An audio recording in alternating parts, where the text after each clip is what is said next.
Yo boss, good morning, good morning. Konting pasilip tayo dito sa ating project ng phase 3 ng Tanawan Park Place. Pasilip tayo. Ano yung mga hollow blocks natin. Dumating na yung hollow blocks natin. Ito yung block 6 ng phase 3 Tanawan Park Place. Ito natin. At pinabuhusan muna natin yung mga poste. Ano, ang 1 meter. Kasi lagpas na tayo sa lupa. Make sure na nakapit yung ating sa tibing, yung ating mga poste. Start na tayo para sa kasintada natin. Okay. Then check din natin yung block 7 naman. And then yung block 9. Pasilip lang tayo sa phase 3.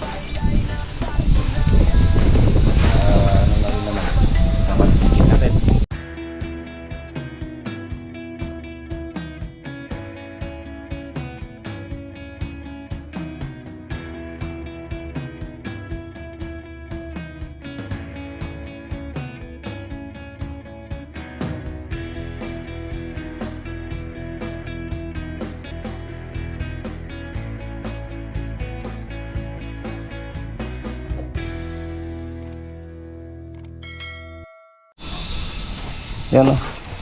Buso na yung mga poste natin. Ayun na. Hindi na sintada na tayo. Yan. May safety na. Hindi na madudumihan yung ating pagdudugsungan ng poste. Yan. Ano tayo? Start na tayo. CHB laying. Yan. Then, tapos ito. At may buhos pa tayo dyan para sa ating sa 3 meters na beam. Ito kasi nakaabang para sa extension. Mataas to, 3 meters. Okay, then, tapos nan hulog na yung lupa. Yan boss, silipin naman natin itong block 7. Halos sa patapos na rin man itong block 7 natin dito sa phase 3. Kasi may block 7 din tayo sa phase 1. And then ito naman yung block 7 natin. Interior lang naman ginagawa natin dito. And then yung block 9, silipin na rin natin yung block 9. Okay, let's go. Yan At ito yung block 7 natin. Halos sa konti na lang naman to. Ano, pinipinis na lang naman yung sa may hagdan. And then kinakabit na rin naman yung dito laboratory. And then yung natiles na rin naman yung sa CR nya. Okay na. Laboratory naman. Yan, toilet bowl, kakabit na lang din naman. Yan, ito naman yan, kabit na rin yung ibang ilaw natin dito. Then ito, nakabit na rin naman yung tiles. Pinipinis na lang naman yung sa runner nya. Yan, tapos spacing natin dito, okay na. Nakabit na rin yung spacing natin dito. Yan, ito, pinipinis na rin naman yung yan, ano man, caramel.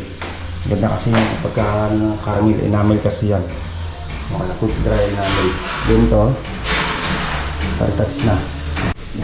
Dito, kabit na rin naman. Yan.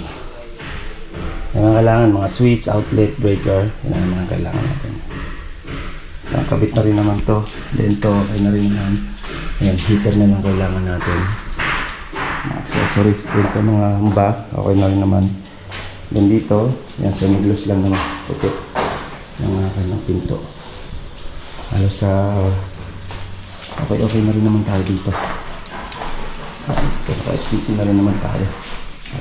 Touch na lang naman. Okay. Yung boss, yan ang ating kunting pasilip. Block 7. Hala. Yan, pinagtutulungan na ng team. Halos patapos na rin naman yung block 7 na yan. And then check naman natin yung block 9. Block 9 tayo dito sa phase 3 din ng Tanawan Park Place. Update ko kayo pag nasa block 9 na tayo. Yan nga basta yung block 9. Konting pasilip tayo, block 9. Yan, okay, buo na yung cope nya dito, may tambol nasa baba. Yan, buo na. Ito naman PVC panel lang may ilalagay dyan. Yun yung binubuo na rin naman yung cope natin. Ito maiwan muna natin dahil kung palalagyan ng concrete, sisimulan muna to bago lagyan ng sa cope. Pasilip tayo pati dito sa Yan, hamasilya na tayo dito sa dito sa kanyang kaisang sunod no, pagkatapos sa baba, start na rin ng ating ano dito. Guys, then partition tayo. Ayun na. Mainis na, maputi na siya.